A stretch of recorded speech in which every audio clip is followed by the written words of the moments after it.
Salut les critiques, aujourd'hui je vais vous présenter un énorme coup de cœur et même ma BD de l'année, celle qui m'a le plus marqué, une lecture et même une expérience comme on en voit peu. Cette BD, c'est Les Équinoxes de Pedrosa. Alors les équinoxes, vous savez, c'est ce moment où arrive le printemps, l'automne, où le soleil change d'hémisphère céleste. Les équinoxes marquent le passage des saisons. Et les équinoxes, en fait, c'est une BD sur le temps qui passe.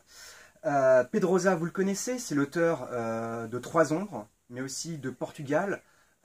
Pedrosa, c'est aujourd'hui un auteur, franchement, qui compte. Un auteur, pour moi, à mettre au même rang qu'un Manu Larsenet. C'est vraiment un grand auteur de BD, un auteur qui a des choses à dire. Alors, comment vous parler de cette BD? Les équinoxes, ça raconte quoi? Les équinoxes racontent plusieurs histoires en parallèle.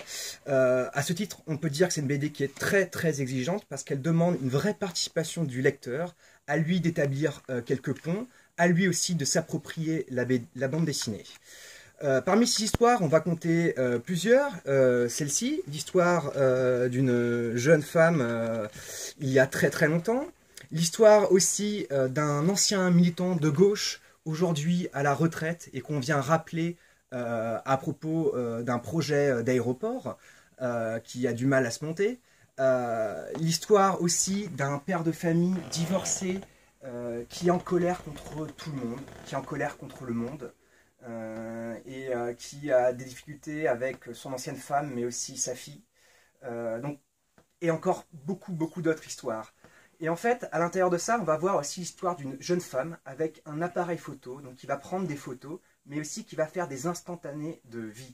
Et plus que jamais ici, on est vraiment dans le roman graphique, où l'auteur en fait va même se permettre des pages de littérature, comme ceci, où à chaque fois vraiment il y a cette amorce via la photo, et tout de suite on entre dans la tête de cette personne prise en photo, et on a un instantané, un moment de vie, ce qu'elle vit à ce moment présent, ce qu'elle ressent, ce qui l'a amené là, en cet instant T. C'est une très belle BD. Le dessin varie en fait entre un dessin qui est presque à l'instinct, où on a l'impression que l'auteur vraiment essaye de faire chaque page comme ça à la ligne, et d'autres où vraiment on sent toute son expérience. Il y a par exemple cette magnifique scène où il y a deux frères sur des lits superposés qui se parlent, et vraiment il y a un cadrage absolument incroyable. Voilà, donc c'est vraiment une BD qui est, comme je l'ai dit, exigeante, mais qui touche juste. Et c'est ça vraiment sa force, c'est-à-dire qu'on a une BD riche, dense, exigeante, mais aussi avec des scènes où tout lecteur peut picorer, peut vraiment avoir de ces moments de vie qui sont faciles à reconnaître, où il se reconnaît.